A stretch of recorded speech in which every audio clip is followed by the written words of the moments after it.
Point two, we are talking about weather fronts and different types of weather associated with different fronts.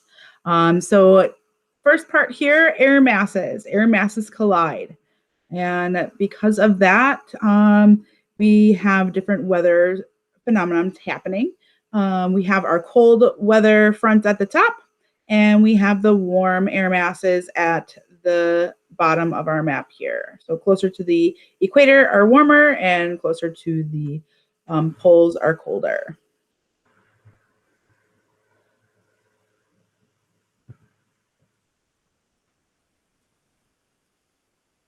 Alrighty, so in order to see what happens when these weather fronts collide, we are going to look at two different types. So we have cold fronts and we have warm fronts. And depending on what type of movement and what type of air masses are coming in, remember those air masses are going to have pretty much the same temperatures, pretty much the same pressures as they move through.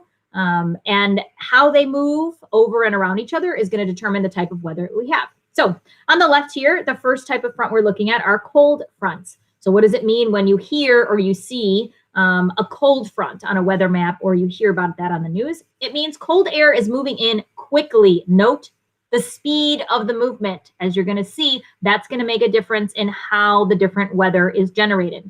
So quickly moving in cold air is going to come in and replace the warm air that was already present. That warm air then is going to get pushed up. So we can see in this picture on the bottom, I don't want to move my mouse too close because that thing appears on the bottom, but as that cold air is going to come in, you can see the arrow pointing up, showing that that warm air is going to get pushed up very quickly. And when it goes up quick, it's going to cool, it's going to condense, all right, so become liquid or solid, and then it's usually going to lead to some type of severe weather, all right? Typically, cold fronts are linked to a sharp drop in temperature. We have seen lots of these in the winter thus far this year. And we can see that that's going to generate those types of snowstorms and sleeting rain and all that type of stuff that we have seen as of late. We could also have a warm front. Obviously, those are the ones that we are hopeful and looking forward to now that we are getting closer and closer to spring. A warm front occurs when warm air moves in slowly, all right? And you can see in the picture on the bottom right, you can see that arrow pointing on an angle upward. That is your slow moving in warm air. You can see the cold air, that blue triangle, kind of recessing and pushing back as it gets moved up and over by the warm air. That slow creeping warm air will slide over. It's going to start to cool and condense again, but much slower, and thus usually you're going to have, when we have a transition between warm and cold air masses interacting, usually we get some light precipitation, maybe some rain, maybe some light snow.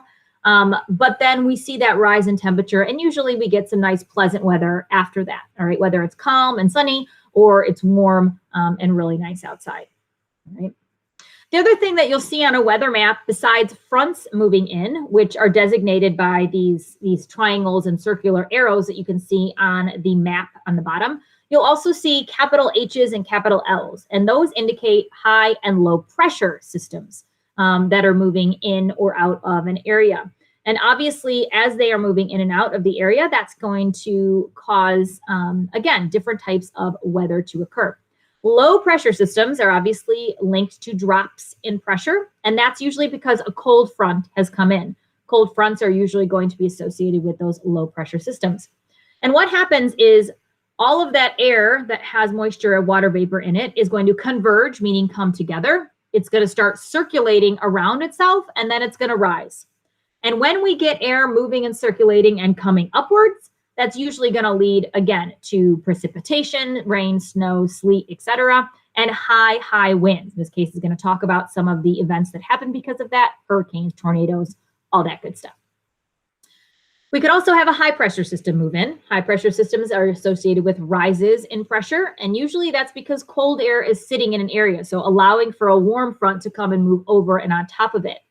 What happens when cold air sits in an area and is not really moving, that dry air is going to start to sink down, and it's going to diverge or move apart, all right, and spread out. And when that happens, the warm air can move over and on top of it, thus resulting in our happy weather, all right, sunny, calm, happy, nice weather, all right. So again, your trick to remember here, high pressure, happy weather, sunny, beautiful, calm. Low pressure, lousy weather, storms and rain and snow and all that kind of stuff.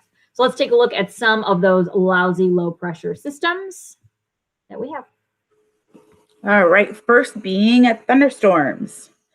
Thunderstorms occur when the air by the ground is quickly warmed up. So this warm air then rises while that cold air then sinks. And this is what is causing those cell storms. They are associated with cumulonimbus clouds. Okay, those are those tall anvil shapes. If you need to go back to the cloud section of the first part of our notes and take a look at those. And those provide conditions for lightning. And this separates the charges in our clouds. And it also creates thunder, which is that air heating up and expanding quickly. We also have hurricanes. They normally start as tropical storms. They are triggered by the Coriolis effect, forming warm ocean waters.